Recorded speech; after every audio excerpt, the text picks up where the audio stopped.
सौरमंडल में पृथ्वी के बाहर जीवन संभव था, पर वह जमी दुनिया थी। उसने पूछा, कैसे पहचानते हो अब यह न्यूयॉर्क जैसी है? उसने पूछा, सुपीरियर्स ने प्रोजेक्ट को यह नाम क्यों दिया? इसका न्यास से नहीं, सोसाइटी ऑफ प्रॉफिट्स से नाता था। कॉर्बिन ने हाथ झटका, लड़की पर बंदूक टानी और कड़क कर बोला, अब बहुत हुआ। और उसने ने पूछा कि क्या फील्ड एजेंट जल्दी में है, लेकिन कॉर्बिन ने कहा कि अगर उसके पास सब्जेक्ट 0 पर अध्ययन नहीं होते तो वह अब तक मर चुकी होती। जू से कुछ स्पष्ट सा कहते हुए पॉप्स बिना कोई प्रतिक्रिया दिखाए कोने की ओर देखता है। फिर कॉर्बिन उसे थप्पड़ मारता है। उसने ह्यू को बताया कि वह अल्फा को वापस लाएगा और उन्हें जीवित बचे लोगों को प्राप्त करने के लिए तैयार रहना चाहिए। फिर जू ने पूछा कि वह किससे डर रहा था। इमारत के बाहर पहले ही सुबह हो चुकी थी। लिंग को बांध दिया गया था और सैनिक ने उसे एक पैक किए हुए पार्सल की तरह बताया। लाइट ने पूछा, अगर वह जाग गया तो क्या होगा? पर कॉर्बिन बोला, चिंता मत करो, जाग भी जाए तो बेकार है, क्योंकि कुछ समय तक वह अपनी शक्तियां नहीं चला पाएगा। उसमें पर्याप्त मात्रा में इंसुलिन इंजेक्ट कर दी गई थी और इसका श्रेय गद्दार डॉक्टर के शोध को जाता है। कॉर्बिन लाई से कहता है, मैं तुम्हें उठा ले चलूंगा। लाई मान जाता है और बेहोश मुंहबंदी दोस्त से माफी मांगता है। वो बॉस से पूछता है, अब क्या करें? पॉप्स जानना चाहता था कि वह नेशनल इंटेलिजेंस ब्यूरो में क्यों गया। कॉर्पोरल सोचता है, उसे वह जवाब क्यों चाहिए, पर पॉप समझता है वह किसी भयानक मामले में फंसा हो सकता है। वाइट पूछता है चोटें कैसी रही, क्योंकि उसके पास खबर है। मुख्य संचार बहाल हो चुका था और उन्होंने अभी अभी अस्पताल के सबसे नजदीकी शरण स्थल से संपर्क किया, पर वह कुछ दूर था। लाइट ने धन्यवाद देकर कहा, कमाल था। पर वाइट बोला जाने से पहले एक और बात है, क्या तुमने अपार्टमेंट में खाली खोल जैसा दिखने वाला कोई राक्षस देखा था? लाइट ने ऐसा कुछ भी देखने से इनकार किया और व्हाइट लेफ्टिनेंट से पूछता है, जो भी इससे इनकार करता है, यह कहते हुए कि नागरिकों के अलावा कोई और उल्लेखनीय मुठभेड़ नहीं हुई थी। व्हाइट इसे अच्छा बताते हैं। बचाव टीम साथियों का शुक्रिया करते हैं, कहते हैं समूह संग काम सुखद रहा। फिर वे चले जाते हैं। क्रॉस ने पूछा कि जिन्नी ने तुरंत कार्रवाई क्यों नहीं की, तो उसने जवाब दिया कि बिजली काटने के बाद उसने देखा कि भेड़ों के झुंड में चूहे थे और फिर चूहों के बीच एक भेड़िया था, इसलिए उसने लड़ाई खत्म होने का इंतजार किया और फिर कार्रवाई की। क्रॉस जवाब देता है कि उस स्थिति में उसने और इरीना ने सब कुछ संभाल लिया था। जिनी चश्मा पहनती और कहती है कि यह पवित्र पिता के नाम पर था। ट्रक चला जाता है। मैडी अपनी माँ को कार के अंदर बुलाती है। यहाँ ध्रुव, कॉर्बिन, डोरोथी और बेहोश लिन भी हैं और पूछती है कि उसके बड़े भाई को क्या हुआ और उसे क्यों बांधा गया है। और यहाँ तक कि मेडिकल सिस्टर और अंकल जो से भी पूछती है, जबकि जो उस बूढ़े आदमी के बारे में पूछता है, जो फिर सवाल करता है कि क्या उसने अपनी हेयर स्टाइल बदल ली है। मैगी पूछती है, अगर वे बुरे नहीं थे तो वे सिकुड़े क्यों? फिर वह उंगली कॉर्बिन पर उठाती है। वह चौंक जाता है। मैगी पूछती है, उसके गिटार बजाने वाले भाई का क्या हुआ? डोरोथी कहती है, वह अब भी कट था। पर बच्ची जुटाती है, अब कट नहीं था। उसे लगता है क्यों इस स्थिति पर हंसता है और चिढ़कर पूछता है कि वह किस बात पर हंस रही थी। लेकिन डॉक्टर समझाता है कि कई बार केवल एक बच्चे का नजरिया ही इस देश की सच्चाई देख सकता है और वह सहमत होता है, ये कहते हुए कि गिटार ब्रदर उपनाम उपयुक्त था, जबकि कॉर्बिन इसे अपमान समझता है। रोड्स धुआं उसी वक्त देखकर पिता को फोन करता है और कहता है कि उसने फिर सिगरेट शुरू की। ये अपने सीनियर को समझाता है, चिंता न करें, साजिन बस घबराया हुआ था। रोड्स ने उसकी चोट के बारे में पूछा और ले ने समझाया कि वह ठीक था, क्योंकि सर्जन की चोटों की तुलना में उसे कुछ भी नहीं हुआ था, क्योंकि अब एक सैनिक बंदूक नहीं पकड़ सकता था, ठीक वैसे ही जैसे वह देश अब किसी को बचा नहीं सकता था। रोड्स कहते हैं कि वह जीवित बचे लोगों की पहचान दर्ज करेंगे और ले पूछते हैं कि क्या यह जरूरी था, लेकिन जो अपनी दोस्त को देखकर हैरान हो जाती है। रोज पूछता है कि क्या वह जोशिया है, लेकिन जो जवाब देती है कि उसे जोआना को देखे बहुत समय हो गया है और वह सच में मोटी हो गई है। लड़की एक टैबलेट कॉर्बेट की तरफ फेंकती है। जहाँ पूछती है क्या उसे फील्ड विभाग में घटाकर भेजा गया और वह अब भी लॉजिस्टिक्स में है, रेस्क्यू टीम कहीं। तभी रोड्स उस पर बंदूक तानता है और जहू पूछता है, आज सब ऐसा क्यों कर रही हैं? लड़की सोचती थी वे दोस्त है, फिर भी पूछती है उसकी हालत का जिम्मेदार कौन है। उसे तब जू पर भरोसा नहीं करना था। जहां पूछता है क्या उसे वह सच नहीं मिला जिसकी तलाश थी, जबकि दोनों पहले जोखिम जानते थे। व्हाइट खिड़की से अंदर झांकते हैं और रोड से कहते हैं कि 1 मिनट शांत हो जाओ, क्योंकि एक मोटरसाइकिल उनका पीछा कर रही थी। एक कैमरा उसकी हरकत को कैद करता है। जिन्हों अपनी क्षमता का उपयोग करते हुए मोटरसाइकिल की रफ्तार बढ़ा देती है। रोड्स पूछता है वह कौन थी, कुछ गड़बड़ था, वो जानना चाहता है इतनी ठंड में क्या उसे ठंड भी नहीं लगती। जाहो चेतावनी देता है वही इस पर है, वे आसपास की ऊर्जा सोखकर लंबे समय तक ठंडे रहते हैं। रोड्स पूछता है क्या वे परम शून्य पर भी हिलते हैं? डॉक्टर मानता है और कहता है वे जमाव के अनुरूप अब ढल चुके हैं। जिन्हों ने अपनी छाती से एक रिवॉल्वर निकाली, उसे चलाते हुए कैलिब्रेट किया और फिर एक और रिवॉल्वर निकालकर ट्रक की ओर निशाना साधा। एनर्जाइज, जिससे इलाके में जबरदस्त विस्फोट हुआ और ट्रक गिर पड़ा। उस जगह के अंदर सब कुछ तेजी से हिलने लगा। जिन्हों ने हथियार फेंक दिया, कहते हुए कि वह निशाना चूक गई। भी सोच रहा था कि क्या हुआ और क्या वह कोई ग्रेनेड था, लेकिन पॉप्स ने उसे तेज चलाने का आदेश दिया क्योंकि वह और करीब आती जा रही थी। जिन्हों ने फिर से उन पर अपनी पिस्तौल तान दी, जबकि व्हाइट ने ट्रक के पिछले दरवाजे खोले और मोटरसाइकिल पर गोली चलानी शुरू कर दी। जिन्यू ने हथियार में ऊर्जा भरकर रिलोड किया। संभावित तबाही से सैनिक घबरा गया और उसने उसे बहुत तेजी से दागा। धमाके ने ट्रक पलट दिया और वह लुढ़ककर एक इमारत से भी जा टकराया। विस्फोट के धुएं के बीच से जिन्यू निकली, अब भी मोटरसाइकिल पर सवार थी, और उसने अपने पैर से उसे रोक दिया। उसने फिर से अपना रिवॉल्वर निकाला और कहा कि इस बार उसने कुछ ज्यादा ही कर दिया, क्योंकि ट्रक पुल से गिर गया था। ट्रक, जो सीधा खड़ा था, सही दिशा में लौट आया। फिर उस महिला का रिवॉल्वर टुकड़ों में बंटने लगा, उसके हाथ में ही बिखर गया। जिन्यू ने पूछा कि टिकाऊपन इतनी जल्दी अपनी सीमा पर कैसे पहुंच गया, और इरिना ने पूछा कि उसकी तरफ सब कैसा चल रहा है, क्योंकि वह पहले ही पादरी के साथ खत्म कर चुकी थी। जिन्यू ने समझाया कि उसे पैकेज की स्थिति जांचनी है, जबकि इरिना ने सवाल किया कि क्या ये उसके लिए आसान नहीं होना चाहिए। महिला बोली, कुछ भी योजना जैसा नहीं हो रहा, मैं पैकेज की बात कर रही हूँ। मगर साथी ने कहा, तुम बस आलस कर रही हो। अभी लिन वो अब भी मुमंगा था। रोड्स ने कहा कि अगर उसे यह फिर से करना पड़े तो वह गिर पड़ती। पूछती कि क्या सब ठीक है, लेकिन जो ने समझाया कि रिच के जरिए मैनहट्टन से निपटना आसान नहीं था। वाइट ने सब्जेक्ट शून्य पर पूछा। कॉर्बिन बोला, मैं ठीक हूँ। रोड्स ने कहा, क्या एजेंट सिर्फ मेरी फिक्र कर रहा है, जबकि कार में और लोग भी थे। जो ने जो से पूछा, क्या तुम ठीक हो? जो बोला, हाँ, पर मुझे मिस पेरिस और मैगी के बारे में जानना था। डोरोथी और मैगी फिलहाल दोनों अब भी ठीक है। वाइट ने पूछा, क्या होड्स कुछ नहीं समझ रही, क्योंकि उसका मिशन बस सब्जेक्ट शून्य को बंकर वापस ले जाना था, बाकी काम उसकी टीम को संभालना था। रोड्स ने कहा, तुम किस बात की तरफ इशारा कर रहे हो? मेरी टीम ड्राइवर के केबिन की ओर इतनी तेज दौड़ क्यों रही है? रोड्स ने रुकी और उसके बूढ़े को पुकारा। लिज बोली, वो ठीक है, बस चेहरे पर कुछ खरोंचे हैं। रोड्स ने पॉप्स को बुलाया, देखा कि खूंटी उसकी बनियान भेद गई। इजन ने कहा, जल्दी मत करो, उसने उराक में इससे बदतर हालात देखे थे। और रोड्स मदद आगे आया। ब्रावो ने समझाया कि वह मरने नहीं वाला था, लेकिन वह जानना चाहता था कि वह क्या था, क्योंकि उसकी दृष्टि में कई लोग थे, जिनमें एक कार की हेडलाइट्स भी शामिल थी। पॉप्स बोला, बुरी हालात से यही मतलब था। वह सैकड़ों सफेद बख्तरबंद आकृतियों की ओर इशारा कर रहा था। वाइट ने माना, अब वे वाकई फंस गए। उसने पहली बार इतनी खाली खोलियां देखी, पर ध्यान बनाए रखे तो हम अभी उन्हें गिराने की कोशिश कर सकते हैं। उसने पूछा, क्या कॉर्बिन का स्पीकर काफी दमदार है? कॉर्बिन बोला, तो अब आवाज तेज है ना? बात दम की नहीं, बस। गिटार टूटते ही वाइट चिल्लाया, अब इन जीवों पर गोली चलानी पड़ेगी, यही कच्चा तरीका है। कॉर्बिन ने पूछा, कार में कोई और हथियार है? रोड्स बोला, मैं नहीं बताऊंगा, खुद देखो। बस जाओ के पास गया। जाओ ने पूछा, क्या तुम्हें कुछ? रोड्स ने डॉक्टर की हथकड़ियां काटी। वह चौंकी कि वह गद्दार की मदद कर रहा है। कॉर्बिन ने टोका, तुम क्या कर रही हो? और जू को फर्स्ट एड किट थमाई। बोला, गलत मत समझना, मैंने झूठे को माफ नहीं किया, पर हालात ने उसे वही करने को कहा जो वह अच्छा करती थी। पिता निचले पेट के गंभीर घाव का उपचार। जाओ ने कहा, अकेले करना थोड़ा कठिन है, किसी सहायक की जरूरत है। रूथी ने आगे आकर कहा, वह मेडिकल क्षेत्र में है, मदद कर सकती है, मगर मैगी की देखभाल को कोई चाहिए। मैगी ने साफ कहा, मैं खुद संभल जाऊंगी, मुझे किसी के पैरे की जरूरत नहीं। कॉर्बिन ने मदद की पेशकश की, लेकिन मैगी ने मना कर दिया और उसने कहा कि वह हथियारों की तलाश जारी रखेगा। जो ने कहा कि उसे खोल दिया जाए क्योंकि वह मैगी का ध्यान रखेगा। रॉड्स ने पूछा, क्या वह हेडलाइन अंकल है? और उसने मना किया। बोला, मैं बस सिक्योरिटी गार्ड हूँ, अभी नियम मानने का वक्त नहीं, क्योंकि उस घटिया अपार्टमेंट में हम सब अब तक एक दूसरे को संभाल कर मदद से ही इसी तरह बचे हैं। एक पीला जीव कार की खिड़की से लाइफ पर हमला करने की कोशिश कर रहा था। एजेंट ने अपनी बनियान से चाकू निकाला और उस राक्षस के हाथ और गर्दन में घूम दिया। रोड्स ने शॉटगन तानी, उसे कान ढकने को कहा और तुरंत प्राणी पर दागा। गोली से उसका सिर पूरी तरह उड़ गया।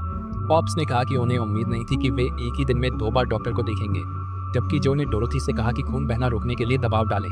डोरोथी नहीं रोक पाई और जून ने देखा कि एक धमनी कट गई थी। स्थिति बहुत खराब थी। जीनियस अचानक वाइट के पीछे प्रकट हो गया। वह मुड़कर बोला, वह भूल गया था कि पीछे पीछा करने वाले हैं। तभी उस औरत ने अपनी छाती से कटाना खींचा। वाइट समझ गया, वह भी एस्पर है, और सोचने लगा, वह कौन है? जिन्यू तलवार लेकर बढ़ी। उसने तुरंत उसकी ओर बंदूक तानकर डोरोथी ने खूंटी निकालने के लिए दबाव डाला, लेकिन वह पर्याप्त नहीं था। जो ने देखा कि अगर वह ऐसे ही दबाव डालती रही, लेकिन वह अचानक कुछ याद आने पर हैरान रह गई। अपने बचपन का वह दृश्य देखते हुए जब वह असहाय थी, जबकि स्थिति को बदलने की कुंजी उसी के पास थी। इरलीन मो को याद कर जिन्यू तलवार लेकर वाइट पर बढ़ी। सैनिक ने दोनों आंखों से अंतर्ज्ञान जगाया। उसने औरत के ध्यान वार से बच लिया, मगर इसी से उसकी बंदूक चोर हो गई। जिन्यू बोला, आशीर्वाद रोचक है। फिर पूछा, संत पापी की मदद आखिर क्यों करें? वाइट ने पाप की धारणा पर सवाल उठाया और कहा कि यह शब्द किसी गांव के आदमी के लिए तो ठीक हो सकता है, लेकिन वह नास्तिक था और उसे शक था कि वह महिला सोसाइटी ऑफ प्रॉफिट्स से है, क्योंकि उसने देखा कि उसका लक्ष्य सब्जेक्ट स्विरो था। जब जिन्नू ने पूछा कि क्या वे इसे ऐसे करेंगे जिसे वह समझ सके, और पूछा कि क्या वह वापस नहीं जाना चाहता, वाइट ने पूछा कि वह किस बारे में बात कर रही है, लेकिन उस महिला ने समझाया कि वह भी एक एस्पिरेंट है और उसे पता होना चाहिए कि वह मूल रूप से NSLB एजेंट नहीं था। असल में वो उस दुनिया का नहीं था। उसके लिए अब भी कुछ बातें मायने रखती थी।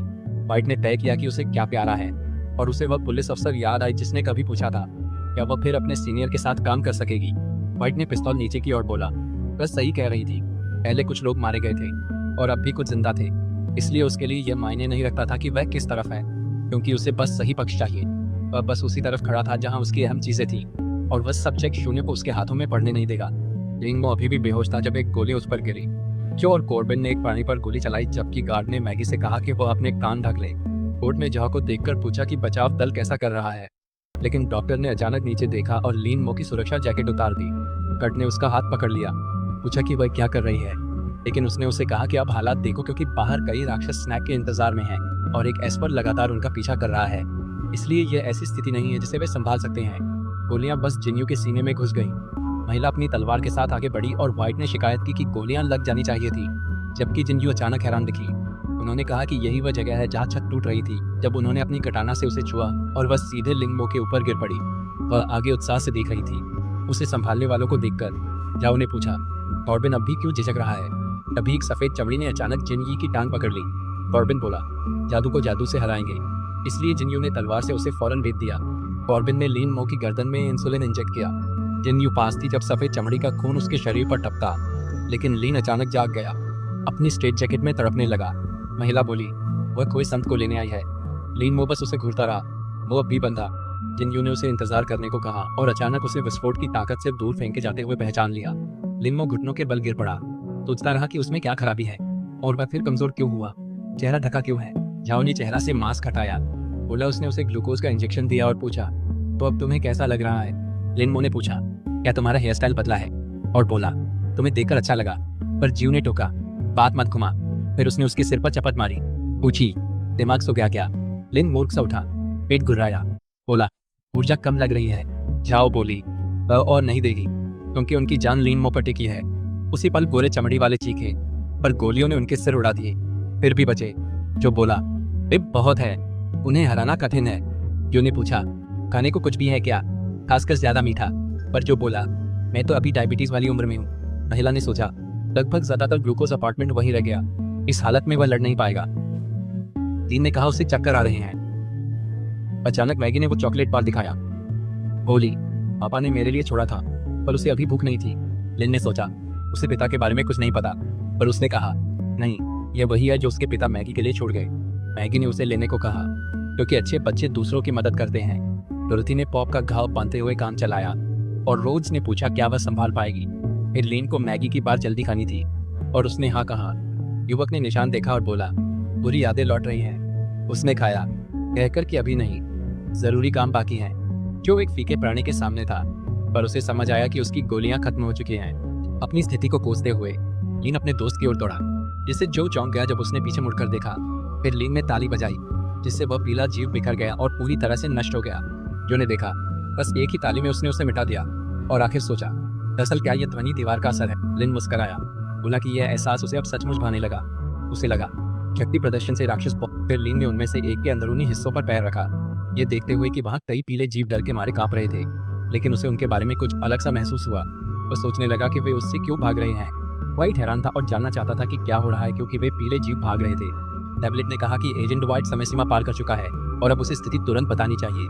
उसने कहा, कुछ दिक्कतें थी। जिन्यू बोला, आत्माहीन काली खोल भी भय महसूस करते हैं, वे कभी इंसान थे, इसलिए सबसे शक्तिशाली पवित्र बालक से डरना स्वाभाविक ही है। लीन ने पूछा, तुम कौन हो। हाँ, जिन्यू बोली, मैं हाँ जिन्यू हूँ। प्रभु के जरिए पवित्र कन्या ने जो मिशन सौंपा है, उसे पूरा करने हमारे साथ चलो। लीन ने इनकार किया, कहा उसे इस वक्त ज्यादा जरूरी और काम है, डॉक्टर के बताए सरकार विरोधी पंथ की आशंका करते हुए। जिनगी ने सोचा कि पादरी ने उसे आदेश दिया था, बाकी सब छोड़कर पहले उसे किसी भी तरह वापस लाओ।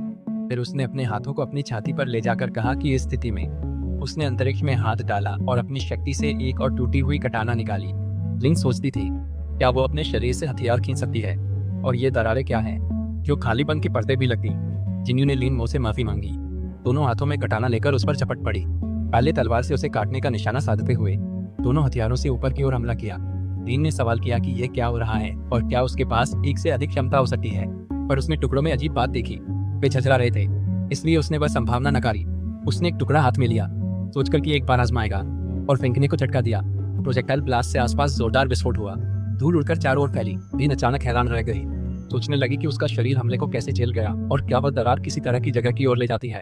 जिन्यू ने कहा, पहली बार उसने अपने पेट में छेद देखा। फिर पूछा, क्या उसका वार बस परीक्षा था? सच में पादरी के मुताबिक उस युवक की ताकत इससे कहीं ज्यादा होनी चाहिए। लिन ने पूछा, क्या मैं उसे उकसा रही हूँ? और उसे अब समझ आया कि वह सही थी। जो ने देखा, लिन की हालत उम्मीदजनक नहीं थी। वह सामान्य चल पा रहा था, पर सिर्फ 13% सुधरा था, यानी उसके भीतर का परजीवी अब भी सुप्त था। खतरा अभी भी टला नहीं। लिन ने सोचा, जब विरोधी भी एस्पर हो तो शक्ति का फर्क ही नहीं, ये कौशल और क्षमता की जंग है। क्षमता ही तुरुप है। फिर उसने कहा, वो महिला उसे कभी यूं न उकसाए। बार बार उसे लगा कि काला फ्रैगमेंट न चला पाने से जैसे एक इक्का हाथ से गया और चालें कभी तय नहीं होती। एक गलती कर चुका था, इसलिए अब उसे हर कदम पर ज्यादा सावधानी रखनी थी। और उसी पल उसे ऐसा महसूस हुआ जैसे किसी भी क्षण जंगल में उसका गला घोंट दिया जाएगा। जिन्हें ने एक और किक अटैक के साथ झपट्टा मारा, जिसे लीन ने बचा लिया। दोनों एक दूसरे पर टूट पड़े। महिला ने सोचा, क्या वह भी हवाई वार से बचा? और समझ गई कि अब बात सिर्फ रफ्तार की भर नहीं। लिन ने सोचा कि उसे सिर्फ सांप जैसा महसूस नहीं हो रहा था, बल्कि उसके हमले भी बिल्कुल वैसे ही थे। इसलिए वह केवल उसे पछाड़ने के लिए एक मुक्का मार सकता था। उस प्रहार से युद्ध क्षेत्र में विस्फोट हो गया। जिन्यू पर वार होने के बाद भी वह बिल्कुल सुरक्षित रही। लिन नतीजे से दंग रह गया, क्योंकि उसका हाथ जिन्यू के सीने में घुस गया था। जिन्यू बोली, इसी ने पहली बार उसके शरीर में प्रवेश किया। अब लिन समझ गया कि उसकी शक्ति स्थानिक है। महिला ने एड़ी उठाकर जमीन छोड़ी और लिन के करीब आई। धीरे धीरे सोचती रही कि वह कितनी दूर तक घुस सकता है। लिन को लगा, इतनी दूरी पर वह साउंड बैरियर नहीं चला पाएगा। पहले भी उसे यही जिज्ञासा थी, और लिन की नजरें उसे जानी पहचानी लगी। लिन इस पर चौंक गई जब उसने उन्हें गले लगाया और कहा कि वही वक्त है। फिर उसे जोर से बाहर फेंक दिया। हमले से लिन का हाथ टूट गया, पर पादरी जिन्यू को चेतावनी देता है, अभी तुरंत यह सब रोक, क्योंकि उन्होंने बेस पर NSLB प्राप्त किया था और वे तेरह सिंह के सिर को बहुत जोर से पकड़े हुए थे। ये उसके लिए स्पीकर के आदेशों से परे एक मौका था। हालांकि स्पीकर को भी एक रहस्योद्घाटन हुआ था और वे फिर से लिन को ढूंढ लेंगे। जिन्यू कहती है, अच्छे दिन जल्दी बीतते हैं, अब यही रुकना होगा। वह जीभ निकालकर बोलती है, अगली बार मैं पक्का करूंगी कि तुम पैगंबर के शब्द सीखो। फिर वह दोनों तलवारें टकराती है और चारों ओर उसी इलाके में तुरंत बड़ा जोरदार धमाका हो जाता है। लिन धुएं के बीच से देखने की कोशिश करता है, लेकिन वह देखता है कि वह भाग गई थी और इसमें कुछ अजीब सा लगता है। जो पास आकर पूछता है, क्या तुम ठीक हो और अभी क्या हाल है? युवक कहता है, मैं ठीक हूँ, हम सुरक्षित थे। तभी वहीं आसमान से अचानक एक हेलीकॉप्टर नीचे उतरता है। लिन पूछती है कि अब वे क्या करेंगे, और जो समझ जाता है कि वह एक हेलीकॉप्टर है जो व्हाइट की ओर उतर रहा था, जो उन पर टिप्पणी करता है। अंततः हेलीकॉप्टर पहुंचता है, जमीन पर अपने रोटर रोकते हुए उतरता है। सैनिक बाहर आते हैं। अल्फा 1 और 2 को सैनिक नागरिकों को बचाने का आदेश देते हैं। बाकी सब योजना माने। वे पॉप्स को स्ट्रेचर पर लिटाते हैं। रोड्स पूछता है, तुम लोग कौन हो? तभी एक सैनिक अपना नाम बताकर कहता है, हम आपके साथी हैं और आपकी मेहनत के लिए बहुत शुक्रिया। रोड्स हैरानी से पीछे मुड़कर देखता है, जबकि व्हाइट सलामी देता है और कहता है कि उसने उम्मीद नहीं की थी कि उसका बॉस खुद आएगा। फ्रैंक बस इतना कहता है कि उसके सैनिक ने अच्छा काम किया और वह उसका धन्यवाद करता है। फिर उनके हथियारों की रोशनी जो और लिंक के चेहरों पर पड़ती है। डॉक्टर पूछता है कि सुरक्षा विभाग बंकर मिशन पर क्यों था और यहाँ तक कि उच्च पदस्थ अधिकारियों को भी क्यों लाया गया, जबकि लिन बस उलझन में है। सैनिक कहते हैं कि सब्जेक्ट शून्य फ्रैंक के नियंत्रण में है, जो स्ट्रेटेजी एंड डिसीजन डिपार्टमेंट के प्रमुख हैं, और बारबरा बायोसेफ्टी डिपार्टमेंट की नेता है, जो टिप्पणी करती है कि यह अप्रत्याशित था। जो अपनी दोस्त बारबरा को पुकारती है। फिर बारबरा जवाब देती है कि वो उसे नर्क में मिलेगी और अब स्थिति स्पष्ट लगने लगी। जो टिप्पणी करती है कि उसका और डिपार्टमेंट ऑफ फ्लोरिडा के गंजे बेवकूफ का वहां आना अच्छा संकेत नहीं था। और बारबरा पूछती है कि क्या उसकी छवि वाकई में उसे इतनी बुरी लगती है। वैसे भी फ्रैंक बीच में हस्तक्षेप करते हैं और समझाते हैं कि वह और बारबरा वहां क्यों थे, क्योंकि सब्जेक्ट 0 के रूप में बर्लिन मो की उपस्थिति जमी हुई घटना की सच्चाई उजागर करने के लिए आवश्यक थी। युवक पूछता है कि इसका उससे क्या लेना देना है, लेकिन जूड उसे रोकता है और कहता है कि फ्रैंक की बकवास पर विश्वास मत करो, क्योंकि वह तो बस प्रोजेक्ट यूरोप को जारी रखना चाहता था। बारबरा उस नाम पर शक करती है, कहती है उसने पहले कभी नहीं सुना और जानना चाहती है गंजा आदमी क्या छिपा रहा था। फ्रैंक पूछता है कि उनको प्रोजेक्ट यूरोप का पता कैसे चला। चौंकते हुए डॉक्टर ने खुलासा किया कि वह सही थे, और लिने ने पूछा कि क्या वह सिर्फ उससे जानकारी निकालने की कोशिश कर रही थी, जिस पर डॉक्टर ने पुष्टि की। फ्रैंक कहता है वो इंटेलिजेंस छोड़ चुकी थी, इसलिए देश के योगदान के बदले वे उसे मार नहीं सकते। फिर भी दूर से साइलेंसर वाली बंदूक उस पर तनी और गोली चली। ऑज 1200 लिन बीच में आकर गोली चलता है, दोस्त को बचाता है। फ्रैंक सोचता है कि क्या हो रहा था। लिन डॉक्टर से कहता है कि अगली बार जब वह किसी से जानकारी निकालने की कोशिश करे तो हेलमेट पहन ले, और महिला जवाब देती है कि कम से कम उसके पास वो अब भी है। युवक ने पूछा, क्या उसने दुखती नस छेड़ी इसलिए तुम उसे चुप करा रहे हो, क्योंकि ये सचमुच बिल्कुल फिल्म जैसा था। रॉबर्ट ने फ्रैंक को पकड़ लिया और पूछा कि क्या फ्रीजिंग की घटना और बाकी सभी घटनाएं प्रोजेक्ट यूआर यूरोप से जुड़ी थी, और उसने अब तक कुछ क्यों नहीं बताया। लेकिन फ्रैंक बस इतना ही जवाब देता है कि वह पता लगा लेगी, बस अभी नहीं, इसलिए सैनिकों को उसे ले जाना चाहिए। जब बारबरा पूछती है कि मुख्यालय प्रमुख क्या कर रहे थे, जो लिन से कहती है कि वह सावधान रहे क्योंकि वह अभी तक पूरी तरह से ठीक नहीं हुआ था और उसकी नसें उसके हाथ पर फैल रही थी, जिससे उसका शरीर भी अपनी सीमा पर था। लिन सोचता है, इतनी ताकत मिल जाए तो सैनिकों से निपटना आसान है। उधर फ्रैंक उन्हें उस औरत को ढूंढने भेजता है, कम से कम उसके साथी सुरक्षित रहे। जबकि नागरिक पकड़े जाकर शेल्टर ले जाए गए। फिर उसे याद आता है, अब कभी नहीं भागूंगा। वह जो का हाथ पकड़कर डॉक्टर को बुलाता है, कहता है कसकर पकड़े, और वह पूछती है, क्या अब हम फिर वही पिछली प्रक्रिया दोहराएंगे? सैनिक उन पर गोली चलाते हैं, पर लिन भाग निकलता है, पीछे बस निशान छोड़कर। तभी फ्रैंक सोचता है, इतना तेज कैसे? उधर बरबेरा खुद को छुड़ाकर उसे गंजा कहती है, याद दिलाती है कि उसने पहले ही लिन की रफ्तार की चेतावनी दी थी, मगर उसने जरा भी ध्यान नहीं दिया। फ्रैंक मुड़कर कहता है, को जरूर चोट लगी। तभी बारबरा उसके जांघों के बीच वार करती है और कहती है, सब्जेक्ट 0 बिना हम बर्बाद, पूरी तरह खत्म थे। फ्रैंक ने सवाल किया कि अगर उसे उनका पीछा करना चाहिए तो क्या करना चाहिए, लेकिन बारबरा ने आदेश दिया कि इसे भूल जाओ और बंकर में लौट आओ क्योंकि अभी भी बहुत कुछ है जो हमें सीखना है। लीन ने चू के साथ इमारतों के ऊपर उड़ान भरी, एक खिड़की से टकराई और उसे तोड़ दिया। वे एक अपार्टमेंट में गिरे, पास ही लाश थी। वह खांसा, बोला, डॉक्टर ठीक? उसने कहा, हाँ, पर तुम्हारी हालत बुरी है, आंखों से खून बह रहा। जू ने सामान टटोला और बोला, इतना भी नहीं, ठीक हो जाएगा, चिंता। जब लीन जानना चाहती थी कि वह क्या कर रही है, उसने एक दूध का डिब्बा फेंका और उस युवक ने पूछा कि यह क्या है। ये देखते हुए कि वह अंदर से जम रहा था, वह पूछ रहा था, यह सब तुम्हें कहाँ से मिला? पर जो ने कहा, हमारी तो लॉटरी लग गई। आदमी बहुत देर से मरा पड़ा था, वजह सीने में गोली थी। हत्यारे के बारे में लगता है दोनों में हाथापाई हुई और वे एक दूसरे से लड़ते रहे। बस यही, बचे लोग शायद संसाधनों पर लड़ पड़े, पर उन्हें शुक्रगुजार होना चाहिए। आखिर उसी से वे लॉटरी जीते। यह भेस में वरदान, यही किस्मत समझो। लिन दुखी होकर बोली, दूसरों का दुखी उसकी किस्मत है, पहले जैसा। उसने पूछा, क्या तुम ठीक नहीं हो? युवक बोला, मुझे पुराना वक्त याद आया। लिन ने फिर कहा, सब बीत चुका है, बस अतीत है अब। फिर उसने उसके पेट पर थप्पड़ मारकर कहा, ध्यान लगाओ, अब खाना है। लिन के पूछने पर कि क्या कर रही हो, जो ने हॉटपॉट में प्याज, आलू और पैक दूध डाल दिया। उसने कहा, यह अजीब नहीं, क्योंकि हम चीनी रेस्तरां में हैं, यहाँ सामग्री होना स्वाभाविक है, पर अगर उसे शिकायत है तो जरा फर्श पर पड़े उन दोनों को पहले देखे। लिन ने कहा कि उसे सामग्री से कोई आपत्ति नहीं है, लेकिन इस तरह सब कुछ एक बड़े बर्तन में डाल देना अजीब है। एक ने पूछा, ईंधन बचाने को क्या खाना पकाना और दूध पिघलाना जरूरी नहीं? पर लिन बोली, तुमने दक्षता का मतलब गलत लिया। वो बचत समझ रही थी। उसे लगा, क्या हो सकता है डॉक्टर पकाने में कमजोर हो? जहाओ बोली, मैं डॉक्टर हूँ, शेफ नहीं, इसलिए खाना बनाना क्यों जानूं? उसने लिन के मुंह पर आलू फेंक कर कहा, दुनिया खत्म हो रही है, फिर भी तुम अब इतने नखरे करते हो। अब वो उन्होंने दूर से देख रहा था, जबकि जाओ ने टिप्पणी की कि लिन की शारीरिक स्थिति को देखते हुए कैलोरी की पूर्ति का यह सबसे प्रभावी तरीका था। लड़की ने खुद से दोहराया कि डरना नहीं है।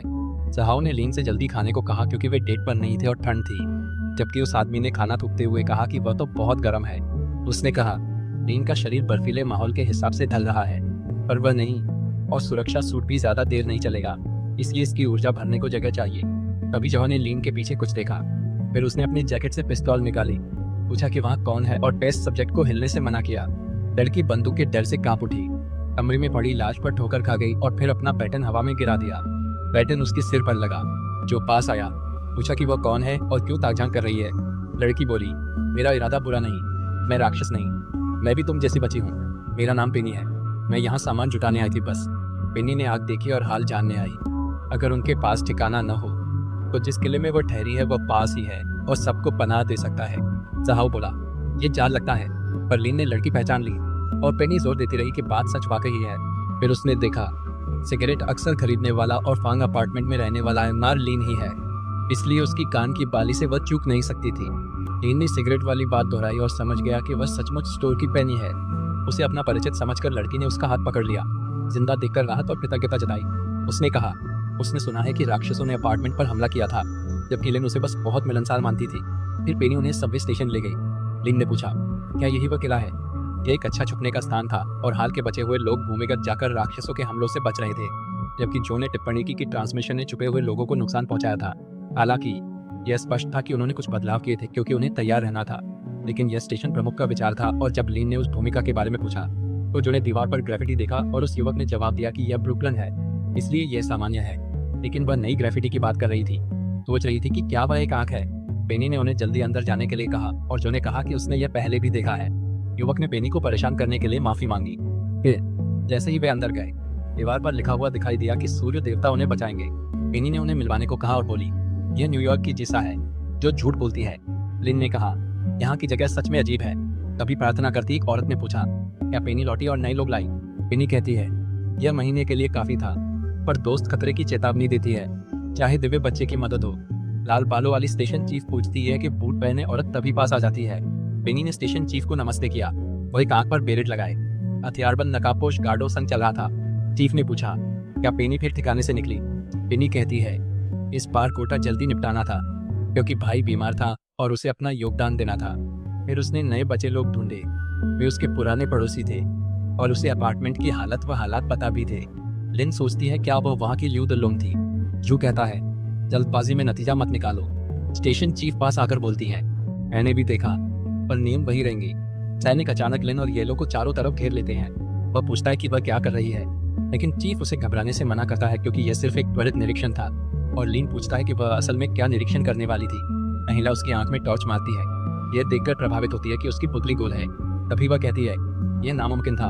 वह घुटनों पर झुककर पवित्र बच्चे का स्वागत कर रहा था। लिन पूछता है, क्या चल रहा है? जाओ कहता है, वे शायद पैगंबर समाज के सदस्य होंगे। लिन भी बोलता है, उसने सही पकड़ा, लेकिन जहाओ को वे शत्रुतापूर्ण नहीं लगते और उसे लगता है कि वे शायद वही समूह नहीं है। चीफ कहती हैं कि वे उसका इंतजार कर रहे थे और सिंह के पास एक पवित्र अंगूठी थी। कयामत शुरू होते ही वे वहीं छिपे रहे, कोई बचाने वाला नहीं। उन्हें लगा दुनिया ने उन्हें भूल दिया, फिर भी खाली खोल बार बार दिखते रहे। पहले उसे यकीन था कि देवता नहीं है, पर जिस दिन उसने चौगाधारी लोगों को देखा, सब बदल गया। उसने पहली बार चमत्कार देखा और संतों को अपनी आंखों से देखा। हमले के बाद वे पैगंबरों के मार्ग में आए, प्रलय के घायलों को शरण दी, जबकि संत अपने मिशन पर लौट गए। इसलिए बचे लोग चिंतित थे। पर जाने से पहले सबसे पूज्य संत ने भविष्यवाणी की, पवित्र अंगूठी की आंख वाला एक संत वहां आएगा। ये भविष्यवाणी का इंतजार कर रहे थे, सोचते थे क्या वह सच होगी। आज उसे अपनी आंखों से देखेंगे। ये उन्होंने नहीं सोचा था। बचे लोगों को संत चाहिए था और उसके दिखते ही सबको उम्मीद मिली। लिन ने उम्मीद पर पूछा, क्योंकि इस प्रलय में वही सबसे जरूरी है। फिर पेनी संत को खाना लाती है। वह प्लेट देखकर दंग होता है। खाने पर भी आंखें थी। मुखिया कहता है, पवित्र कम्युनियन चढ़ाना कर्तव्य था और संत होने के नाते उसे अपनी युद्ध शक्ति पहले रखनी चाहिए, क्योंकि प्रलय में उस वक्त वही अकेला उनकी रक्षा कर रहा था। चाओ कहते हैं कि उन्होंने पवित्र कम्युनियन के लिए अपनी जान जोखिम में डाली और ऊपर से पैगंबर समाज के लिए लोगों को बचाया। और लिन जवाब देते हैं कि यह पाखंड था। एक पुजारी कहता है कि खाना कम पड़ रहा है, इसलिए अभी पवित्र कम्युनियन बांट दें।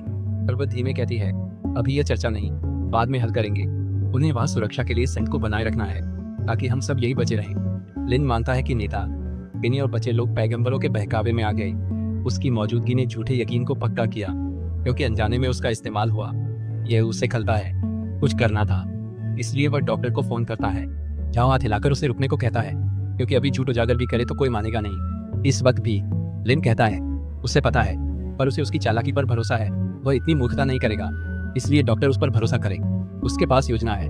जहाओ पूछता है, कैसी योजना थी? लिन आगे आकर अपने नेता को बुलाता है। वह नेता खुद को हाँ न बताती है। पूछती है, वो उसके लिए क्या करे? युवक कहता है, वो उसकी आस्था की उम्मीद था। हाँ न मानती है। फिर वह पूछता है, क्या वो उनकी मदद कर सकता है? धुआं ट्रेन की रोशनी में तैरता है। जो कहता है, उसकी योजना सबरे में खेती का कक्ष बनवाकर बुनियादी खाना जुटाना, बिजली हीटिंग ठीक करना ताकि वे अंधेरे में जम न जाएं, और प्लेटफॉर्म को और फैलाने में मदद करना था। साथ ही रहने की जगह भी बढ़े। तो अब लीन को पुण्यात्मा संत कहा जाना चाहिए, ये कहते हुए कि वह एक दयालु संत था। लीन पूछता है कि दयालु कब से एक अपमानजनक शब्द बन गया, और जो जवाब देता है कि वह बहुत बोला था कि वह रीवन बच गया, लेकिन वह सोसाइटी की मदद करने के लिए भी बहुत मासूम था। युवक कहता है कि डॉक्टर गलत थे, जिससे वह उसके इस जवाब से हैरान हो जाती है। जैसे ही लीन आगे कहती है कि वे ही थे जिन्होंने उस पर भरोसा किया था, और ये उसकी दयालुता नहीं थी जिसने उसे अपने शरीर की समझ से उनकी मदद करने के लिए प्रेरित किया। उसे पता है शक्तियाँ चलाने में ऊर्जा लगती है, इसलिए उन्होंने पवित्र कम्युनियन बनाया। फिर वह पूछता है, क्या उसे पहली मुलाकात वाकई याद है? अगर तब वह साथ न होती तो वह थककर मर जाता, और तब उसके बाल भी लंबे मुलायम थे। लेकिन जो ने उसे बीच में रोक दिया, उसके सिर पर थप्पड़ मारा और कहा कि विषय न बदलो। लीन ने कहा कि वह भी प्रॉफिट सोसाइटी की तरह ही करना चाहता था, क्योंकि वे उनके लिए काम करते और यही फर्क था। वह धोखे और शोषण पर निर्भर नहीं था, बल्कि उस दयालुता पर निर्भर था जिसकी वह चाहती थी। जो अपने दोस्त पर गुस्सा हो गया। लिन ने कहा कि वह मजाक करना बंद कर दे, और उसने उसे कहा कि सीधे मुद्दे पर आए। उस युवक ने कहा कि वह बहुत बोला है, लेकिन असल में वह इसका उल्टा था, क्योंकि आपदा के बाद भी वह सभी पर भरोसा करता रहा और कभी उम्मीद नहीं की थी कि सब कुछ किसी तरह के चक्र में बदल जाएगा। अगर उसने मिंग मिंग पर भरोसा किया होता और उसे बताया होता कि बीज अंकुरित हो गए हैं, तो शायद उसने लू डेलोंग को नहीं चुना होता। और जू ने सोचा कि कृषि को पसंद करना अजीब नहीं है। उसने आगे कहा कि खुद को धोखा देने और गहराई से सोचने के बाद जो बातें उसने खोजी वे सर्वनाश में मानवता की कमजोरी से उत्पन्न हुई थी, और इसी वजह से लोग संवेदनशील हो गए, अराजकता में फंस गए, कुछ स्वार्थी बन गए। लेकिन वह ऐसा नहीं बनना चाहता था। ज़हाओ ने टिप्पणी की कि ठीक इसी वजह से कि मानवता कमजोर थी, उन्हें एकजुट होना चाहिए, और उसका युग वह समय था जब सब कुछ एक साथ लाया जाए, क्योंकि उत्पादकता ही प्रलय की कुंजी थी। उसने उसका कॉलर पकड़ते हुए कहा कि लोगों के पास एकता की शक्ति है। वह उसके चेहरे के पास आई, बोली, मैं ठीक सामने रहूंगी। और लिन ने तुरंत पूछा, अब तुम क्या करने वाली हो? महिला बोली, वह कुछ नहीं करेगी। और उसके बारे में राय बदल गई। लिन ने कहा, वह बस ही बहुत करीब थी। विनी ने अचानक बीच में टोकते हुए सिंह के लिए आवाज लगाई, लेकिन अपनी अनाड़ीपन के कारण वह जमीन पर गिर गई। लड़की ने उठने की कोशिश की और घोषणा की कि उसने सबवे के नीचे कुछ अद्भुत चीज खोजी है, क्योंकि बिजली बहाल होने के बाद उन्हें वहां एक मेंटेनेंस पैसेज मिला। शुरू में उन्हें लगा कि यह सिर्फ एक रखरखाव मार्ग है, लेकिन आगे जाकर यह ऐसा नहीं लगा जैसा कि कोई मेट्रो स्टेशन या रखरखाव सुरंग में पाए। लिन ने पूछा कि क्या यह एक दरवाजा है, और सोचा कि यह क्या हो सकता है, लेकिन डॉक्टर ने उसे बताया कि वह सही है। बेनी दरवाजों के बारे में बड़बड़ाने लगी और लिन ने डॉक्टर से कहा कि एनएसएलवी ने वहां खुद को स्थापित कर लिया है, और उस महिला ने जवाब दिया कि वहां शोर है। वह पेनी के पास गया और उसे घुमाया। उसे बताया कि वह सबको अभी न आने के लिए सूचित कर दे, क्योंकि वह दरवाजे की जांच करेगा। ज़हाओ ने एक एजेंसी कार्ड उठाया, जबकि लिन ने पेनी से कहा कि वह खबर का इंतजार करे।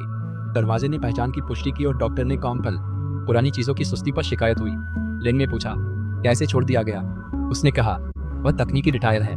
फिर असल कार्ड उसका नहीं था, वह रोड्स का था। उस युवक ने पूछा कि उसने वह चीज बिना कार के कैसे हासिल की, और अपने पूर्व सहयोगियों के रवैये को समझने लगा। लेकिन जू ने टिप्पणी की कि उसे दरवाजा खुला रखकर भेड़े ऊन करनी पड़ी। लिन ने उस महिला से कहा कि वह पहले अंदर जाए, और जू ने कहा कि वह बहुत विनम्र था। जू ने आंका, ऊर्जा प्रणाली पुरानी और मैनुअल थी, पर कम से कम वह खुद चलती थी। लिन ने पूछा कि क्या उसे पता है यह सुविधा क्या है, लेकिन उस महिला को भी नहीं पता था, और उसने सुझाव दिया कि वे पता लगाने के लिए देखे। युवक ने ग्रिल्स के बीच देखा, अपनी उंगली उन पर फिराई और धूल देखी। उसने कहा कि यह बहुत समय से यहाँ है। वहाँ न तो कोई सन्नाटा था और न ही बर्फ, लेकिन क्योंकि वे भूमिगत थे, उसने सोचा कि क्या वहाँ कोई लगातार हीटिंग सिस्टम है। लिन ने डॉक्टर से कहा, यह जगह अजीब है।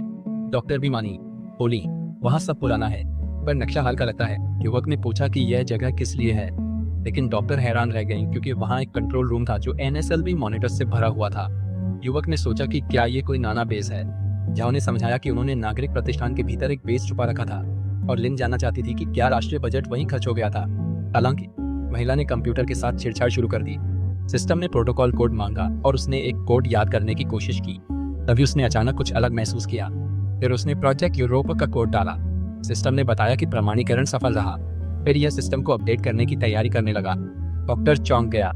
अपडेट 11.3% होते ही लिन कुर्सी से अचानक खड़ा हुआ। फिर यह लगभग 80% तक पहुंच गया। अंततः ऑनलाइन आइस ब्रेकर प्रोजेक्ट पूरा हुआ। सिस्टम ने घोषणा की कि अब वे ठंड को तोड़ सकते हैं। जॉन ने पूछा कि यह किस लिए है, लेकिन सिस्टम ने चेतावनी दी कि वॉयस पूछताछ की निगरानी की जा रही है, और जवाब था कि आइस ब्रेकर प्रोजेक्ट यूरोप का हिस्सा है, जिसे फ्रीजिंग घटनाओं की निगरानी करने और एजेंट्स को सर्वोत्तम कार्रवाई प्रदान करने के लिए डिजाइन किया गया है। सिस्टम को विशाल बर्फ नेटवर्क में एकीकृत किया गया था, इसलिए यह केवल ब्रुकलिन सेक्शन में सक्रिय हुआ था और कुछ फंक्शन ऑफलाइन थे। ये दोहराते हैं कि वे ठंड को मात दे सकते हैं और निष्कर्ष निकालते हैं कि यह ना के बारे में है। लिन अपनी बात पूरी करती है, कहती है कि उन्हें वैश्विक जमाव के बारे में पहले से पता था। डॉक्टर पैनल पर अपना हाथ पटकती है, कहती है कि एनएसएलवी इतनी बड़ी बात छुपा रहा था और असल में कुछ भी नहीं बदला, क्योंकि गोपनीयता के कारण उन्हें यह अंदाजा ही नहीं था कि कितनी जिंदगियां खो गई। लिन देखता है कि झाओ की प्रतिक्रिया सामान्य से कम तर्कसंगत है और उसका एनएसएलवी के साथ संबंध जितना दिखता है उससे कहीं अधिक जटिल होना चाहिए। बीच से लेकर एस्पर्स और खाली खोलो तक सभी सवाल आपस में जुड़े हुए थे। लिन देखता है, जोशी की कहानी सुनकर मन समझने की कोशिश करता है। वह पूछता है, क्या सोच रही हो? झाओ इनकार करती है, कहती है अतीत याद आया। पर लिन सोचता है, इतने समय साथ रहकर भी वह उसे ठीक से नहीं जानता, क्योंकि दिए झाओ श्वेत तर्कशील और रहस्यमयी होने के साथ भीतर से नाजुक है। वह शर्माते हुए पूछती है, लिन उसे घूर क्यों रहा है? युवक बोला, वह भी अतीत सोच रहा था। तभी सिस्टम ने अचानक चेतावनी ही बजाई। लिन ने राहत की सांस ली। सिस्टम के लिए आभारी था, लेकिन जो ने तुरंत कंप्यूटर को स्थिति की रिपोर्ट करने का निर्देश दिया। रेलवे ट्रांजिट मार्ग नागरिकों से भरा हुआ था। जो ने सवाल किया कि उन लोगों के साथ क्या हो रहा था, यहाँ तक कि बारबरा भी वहाँ थी। सिस्टम घोषणा करता है कि प्लेटफॉर्म पर अनुमानित आगमन 30 मिनट में होगा। जो फिर सोचता है कि बारबरा वहाँ इतने लोगों को क्यों लाई और क्या यह आइस ब्रेकर के आकस्मिक सक्रिय होने से संबंधित हो सकता है। यह बेहतर होगा कि व्यक्तिगत रूप से पूछा जाए। लिन पूछता है, डॉक्टर कहाँ जा रही हैं? वह कहती हैं, मैं सुरंग में जा रही हूँ, पुराने दोस्त से मिलकर जानूंगी क्या चल रहा है। युवक बोलता है, मैं भी साथ चलूंगा, अगर कहीं खाली खून मिल जाए तो तुरंत मत। सुरंग का तापमान बेहद कम था और खतरनाक वातावरण के लिए सुरक्षात्मक सूट पहनने की सिफारिश की गई थी, जिनमें से 2 उपयोगी सेट जोन बी में उपलब्ध थे। लीन ने टिप्पणी की कि सिस्टम वाकई बहुत स्मार्ट था और जो ने सवाल किया कि क्या बजट इसी पर खर्च हुआ, लेकिन उसे ही सूट बदलना चाहिए था क्योंकि उसके सूट की बैटरी लगभग खत्म होने वाली थी। लिन पूछता है कि उसके पास भी एक क्यों है, लेकिन तभी एक ब्रीफकेस उसके माथे पर आकर लगता है। जो कहती है कि इस तरह कम हास्यास्पद था और लिन जवाब देता है कि वह पहले ही ठंडे माहौल के अनुकूल हो चुका था, इसलिए इसकी जरूरत नहीं थी। लड़की कहती है, उसे ठीक चलने को सामान्य शरीर ताप चाहिए, गर्मी खत्म हुई तो वह जिंदा पॉप्सिकल बन जाएगा। वो सूट खोलकर बताती है कि ऐसे सुरक्षा सूट बेहद कठोर माहौल में इंसान को सुरक्षित रखते हैं और जान बचाते हैं। ये एनवायरनमेंट्स हल्के और बहुत विस्तारशील थे, इसलिए लिन के लिए वे क्षमताएं चलाए बिना भी गर्मी की खपत घटाते थे। वे उसके शरीर को रियल टाइम हर पल देखते और उसे अपनी शक्तियां ज्यादा चलाने से रोकते थे। लिन डॉक्टर को बिना कपड़ों के याद कर रहा था, सोचता कि अतीत में क्या हुआ होगा जिससे उसके शरीर पर यह दाग बने। जब उसकी निगाह पकड़ती है, उसकी ओर मुड़कर पूछती है, क्या तुमने अभी जो मैंने कहा वाकई सुना? लिन सोचती है उसके स्तन बड़े हैं। डॉक्टर सोचता, क्या मैं दीवार स्वप्न में हूँ? वह नीचे दिखती है, अब सच भी फौरन समझ जाती है। फिर वह लिन की ओर मुड़ती है और कहती है कि वह समझती है क्योंकि उसकी क्षमता ने उसकी सामान्य इच्छाओं को प्रभावित नहीं किया है। वह उसकी पसंद का ध्यान रखेगी और इसी वजह से वह उत्साहित होकर उड़ जाता है। डॉक्टर उसे कहती है कि वह हिले नहीं क्योंकि इसमें बस एक पल लगेगा। फिर वह उसके सीने पर कुछ दबाती है, पट्टियां लगाती है। लिन पूछता है कि वह क्या था और डॉक्टर समझाती है कि वे मरम्मत पैच थे, इन्हें लगाने से नैनी का लोगो ढक सकता है। लोग इस पर संवेदनशील हों तो समस्या होगी, इसलिए सावधानी रखें। वह कहता है, ये दूसरी त्वचा जैसा है और उसे गर्मी का नुकसान घटता महसूस हो रहा है। जाहो हाथ में पिस्तौल लिए है। लीन लड़ाई को तैयार, दोनों निकल पड़ते हैं और वह पूछता है कि उसके बाल छोटे कैसे हो गए, लेकिन जहो सवाल को टाल देती है जबकि एक कैमरा दोनों की रिकॉर्डिंग कर रहा है। लाउडस्पीकर पर एक आपातकालीन घोषणा होती है जिसमें पश्चिम ट्रैक पर मौजूद भाइयों और बहनों से कहा जाता है कि वे अस्थायी रूप से पूर्व की ओर चले जाएं क्योंकि पश्चिम ट्रैक अस्थायी रूप से बंद किया जाएगा। उनके सहयोग के लिए धन्यवाद दिया जाता है और प्रार्थना की जाती है कि पवित्र आत्मा इस सर्दी में उन्हें आशीर्वाद दे। एना ने लिन से पूछा कि क्या उसने संदेश सही तरीके से प्रसारित किया और युवक ने उसका धन्यवाद किया। महिला ने अपनी पूर्वधारणा के लिए माफी मांगी लेकिन जानना चाहती थी कि क्या पश्चिमी ट्रैक पर कुछ है। लिन सोचता है कि वह नैनीय कर्मचारियों का जिक्र नहीं कर सकता क्योंकि इससे टकराव हो सकता है, इसलिए वह जवाब देता है कि वहाँ गैस लीक के कारण दूर रहना ही सुरक्षित था। एना पवित्र पुत्र के उत्तर को स्वीकार कर लेती है। फिर उस युवक ने उसे आश्वस्त किया कि यह बंदी केवल अस्थायी है और जांच के बाद सब कुछ सामान्य हो जाएगा। महिला ने अपनी जेब से कुछ निकाला और कहा कि चूंकि वह जांच करने जा रहा था, उसे वह रेडियो टेप कर लेना चाहिए क्योंकि उसने उसे सेंट्रल कंट्रोल चैनल पर ट्यून कर दिया है और वह कभी भी उनसे संपर्क कर सकता है। लेकिन एक और बात थी, जैसे ही उसकी टेप ढीली हो गई थी, महिला ने उसके कंधे पर हाथ रखा और कहा कि सभी लोग उस पर भरोसा करते हैं क्योंकि वक्ता के बाद आने वाले पवित्र बच्चे केवल पवित्र संगति चाहते थे, लेकिन उसने वास्तव में उनकी मदद की थी। लिन ने उसे चिंता न करने को कहा क्योंकि वह भागने वाला नहीं था और टेप फिर से उसकी बाह पर लगा हुआ था। उसने प्रभु से प्रार्थना की कि वे पवित्र बालक और जू के लिए रास्ता रोशन करें। लिन ने टिप्पणी की कि उस सेक्शन की बिजली आपूर्ति काट दी गई थी, लेकिन डॉक्टर ने उसे इंतजार करने को कहा क्योंकि वे अनुमानित स्थान के करीब पहुंच रहे थे और उन्हें थोड़ा और रुकना चाहिए। लिन ने टॉर्च मुंह में दबाई। उसने पूछा, क्या कर रहे हो? जबकि युवक वहां की लाइट ठीक कर रहा था। उसने जनरेटर छूकर कहा, समानांतर दुनिया में मरम्मत सीखी है। फिर ट्रेन डिब्बे की बत्तियां जला दी, डिब्बा रोशन हो गया। लिन ने कहा, यह न्यूयॉर्क सबवे जैसा ही था। पर डॉक्टर बोला, यह नई लाइन है। फिर उसने उसे चुप कराकर उधर देखने को कहा। दृश्य देखकर लिन चौंक गया। सैकड़ों लोग वहीं जड़ खड़े किसी चीज के इंतजार में थे। जो ने टिप्पणी की कि उनमें से अधिकांश नागरिक लग रहे थे और जानना चाहा कि वे वहां इस तरह बस खड़े क्यों हैं। लेकिन फिर उसने नागरिकों के बीच बारबरा को देखा। उसके चेहरे पर एक निर्जीव भाव था। फिर जो चिल्लाया, पूछते हुए कि वह नागरिकों को क्यों ला रही थी, जबकि लीन ने उसे रुकने को कहा क्योंकि यह बहुत अजीब था। शुरू में लोग प्लेटफॉर्म पर थे, लेकिन अब वे उनकी ओर मुड़ गए थे और जरूर कुछ अनजाना काम कर रहा था।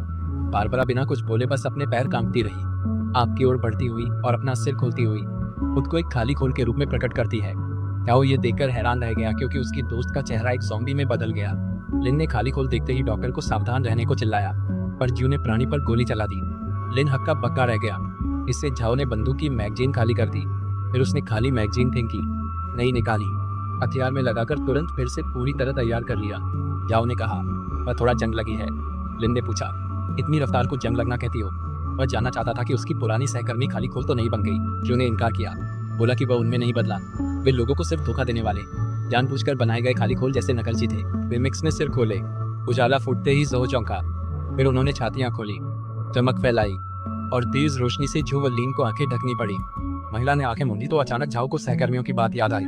पीछे मत देखो, वह सोचने लगी। ये क्या है? बारबरा बोली। ये एकदम फिट होगा, रोड्स ने बताया। ये जू के लिए उन्होंने खरीदा जन्मदिन उपहार है, मगर वह केक असली नहीं था, सिर्फ 3D प्रिंटिंग से बना था। माफी मांगते हुए कि आलस्य विभाग ने छुट्टियों या फंडिंग को मंजूरी नहीं दी थी, झाओ ने बस मुस्कुराकर अपने दोस्तों का धन्यवाद किया। लिन ने कहा कि चाहे वे कितना भी तेज क्यों न हो, और प्रकाश से तेज नहीं दौड़ सकता। लेकिन जब उसने आगे देखा तो वो हैरान रह गया, क्योंकि सभी मिमिक्स चौहसवे में बदल गए थे और वे परीक्षण विषय पर चिल्ला रहे थे कि वही असली है। लिन ने कहा कि यह अब जटिल होने वाला है। महिलाएं लगातार चिल्लाती रहीं कि वही असली हैं, और लिन भ्रमित हो गया। लेकिन जू ने अपनी बाली कान से खींचकर निकाल ली, उसे अपनी दोस्त की ओर फेंक दिया। लिन ने बाली को अपने हाथ में पकड़ लिया, ये देखते हुए कि वह डॉक्टर की बाली थी। उसने मदद के लिए डॉक्टर को धन्यवाद दिया, मुट्ठी भींची, पर फिर वह खुद पर सख्त रही। लिन सैकड़ों मिमिक्स की ओर दौड़ा, बोला डॉक्टर पागल है लेकिन बेहद कारगर। फिर वह पैर हवा में रखा आगे बढ़ा, रास्ते की सारी नकली चीखें मिटाता हुआ। बोला कि वह पहले से जानता है, खोखले खोलों में नीला खून होता है। जो लिन से बोलता रहा और पूछता रहा क्या उसे फेटिश है, क्योंकि हर बार वह खाली खोल के खून से ढक जाती थी। उसकी वजह से लिन ने डॉक्टर से माफी मांगी, उसके हाथ में दूसरी जोड़ी बालियां फेंक दी। लिन डॉक्टर से बोलना चाहती थी, पर उसने कहा वजह नहीं, ये बस तोहफा है। 3 साल पहले वह इन्हें फेंक देना चाहती थी, मगर अब जोड़ी बनती नहीं थी तो ये काम के नहीं थे, और वहाँ डस्टबिन भी नहीं था, इसलिए उसने उसे ही थमा दिए। उसने उसे धन्यवाद दिया, सोचकर ये कैसी दलील है। इससे वह खुद को कूड़ादान सा समझता था। जो ने झिझककर बगल देखा, तब लिन ने डॉक्टर का चेहरा देखा और सोचा क्या सुनवाई के पीछे कोई किस्सा है, पर अभी नहीं। पहले उन्हें कारण समझना था कि राक्षस वहाँ क्यों अचानक आए। जो ने उसे कहा कि वह ध्यान भटकाना बंद करे और उसकी मदद करे, जबकि लिन ने पूछा कि वह क्या ढूंढ रही है। लड़की ने कहा कि वह कोर और एक वेसिकल था जिसे उसने पहले देखा था, क्योंकि वह वही था जो उसके शरीर में अवशोषित हो गया था। और युवक ने सोचा कि इसके बारे में किस तरह की खोजें की गई होंगी। जाओ पूछता है कि क्या उसे याद है वे हीवे टाइप के खाली खोल जो अपार्टमेंट को नष्ट कर देते हैं, क्योंकि उनमें कोई कोर नहीं था। लिन सहमत होती और कहती है कि तेरे के प्रोजेनिटर शरीर में एक कोर था। फिर वह सवाल करता है कि क्या बिना कोर वाले खाली खून किसी और अधिक शक्तिशाली का वंशज थे। और जो एक्सप्लेन समझाता है कि माता पिता ने नए संतानों का उत्पादन जारी रखा, क्योंकि इन राक्षसों की बात करें तो वे वास्तव में बिना कोर वाले वंशज थे। अगर उनके पास कोर होता तो अब तक मिल गया होता। लिन पूछती क्या सच में ऐसा था, वो उसका मतलब भी पूछती। युवक उन्हें सुरंग में पा लेता। अजीब, वे आदेश मानते लगते हैं, पर माता पिता रहित देह वाले वंशज नकल कर पाते, मानो किसी ने उन्हें वहां रखा। कोई जोड़ी के पास आता है, पूछता है ये कैसा मजाक है, यहाँ क्या चल रहा है, और मांगता है आखिर क्या तुम जिम्मेदार हो। वही लिन झुंझला कर कराता है, उसे तुरंत पहचानता है। अंजू पूछती है वो कौन है। इरिना कहती है कि आखिरकार वहाँ मिमिक थे, लेकिन उन दोनों की वजह से योजना पूरी तरह से बर्बाद हो गई, जो बेहद गुस्से वाली बात थी। रॉस इरिना से पूछता है कि क्या हुआ, और वह महिला उसे वापस बुलाती है। वह चिल्लाती है, बस सोचते ही भड़क उठती है। जिसे मिमिक उसे हराना था, उसे उन दोनों ने छीन लिया। संचार चैनल वाला कहता है वे दोनों उसे संभाल सकते थे, पर वह इसे मानने को इनकार करती है। कहती है उनमें से एक साधारण इंसान था, बस यही। जाओ अपनी बंदूक उठाती है, लड़की को फाउल माउथ कहती है। इरिना अचानक गहरी सांस लेती है, कहती है कि तो बात ऐसी है, क्योंकि वो सब्जेक्ट 0 था। और वह पूछती है कि जिन्या क्या कर रही थी, लेकिन पादरी कहता है कि आज उसकी किस्मत ही खराब थी। क्रॉस ने इरिना को कहा जल्दबाजी न करे। वक्ता ने पहले ही संपर्क से बचने पर जोर दिया, क्योंकि उसकी अपनी योजना थी। लेकिन लड़की ईयरपीस निकालती है, कहती है इतनी जिद चिढ़ाती है, और उसका प्लान पूरा चौपट हो गया। फिर वो भड़ककर ईयरपीस को पैरों तले कुचल देती है। फिर वह तलवार संभाल कर कहती है सब उसे हुक्म देना चाहते हैं, पर उसे किसी योजना की परवाह नहीं। तुम दोनों उसके रास्ते से हटो। इरिना सीधे आगे बढ़कर तलवार ताने लिन पर तेज झपटती है। साहब लड़की पर कुछ गोलियां चलाता है, लेकिन उसकी फुर्ती के कारण वे आसानी से बचा ली जाती हैं। डॉक्टर गोलियां बर्बाद करने की शिकायत करता है, लेकिन हमला लिन द्वारा नंगे हाथों से रोक लिया जाता है। इरिना दांत पींचते हुए उसे ब्लैक कहती है, लेकिन लिन मो कहता है उसने लड़ाई चुनी है तो जंग से बचने की अब वजह नहीं, इसलिए वह राक्षसी रूप लेता है। मास्क उसके चेहरे का हिस्सा बन जाता है। इरिना कहती है और पिछली लड़ाई से अलग दिखता है, अब उसके बाल हैं और वह मानो सिर्फ कवच रह गया। जाओ भी चकित होकर पूछता है क्या परीक्षण विषय फिर विकसित हुआ। युवक सोचता है ये क्या हो रहा है, क्योंकि एहसास पिछली 2 बार से भी अलग है। सब कुछ अजीब लग रहा, पर जीवी उसके सूट से जुड़ा दिखता है, अपना पूरा रूप। मगर वह चेताता है कि यह शक्ति सिर्फ उसकी नहीं। फिर भी लिन पूछता है क्या उसने बाहर आना तय किया। इरिना अपनी कमर पर एक पूंछ उगा लेती है, ये कहते हुए कि सिर्फ वही नहीं थी जो बार बार कह रही थी कि स्थिति दिलचस्प है। अब अभी बिल्ली सी मुस्कान के साथ वह पैंथर बन जाती है और उससे कहती है अपनी असली ताकत जरा सामने दिखाओ। महिला तुरंत झपटती है। इसे देख लिन सोचता है क्या उसे बस लड़ाई ही सूझती है। आखिर पागल लड़की एपोकलिप्स में भी वैसी ही रहती है। वो अपने हाथों में पंजे उगा लेता है। करीना बनियान से पिस्तौल झट निकालती है, तलवार मुंह में दबाए और सीधे लिन पर तभी गोली चलाती है। युवक अपनी पंजों से गोलियों को चकमा देता है, उन्हें बिना सोचे ही टुकड़ों में काट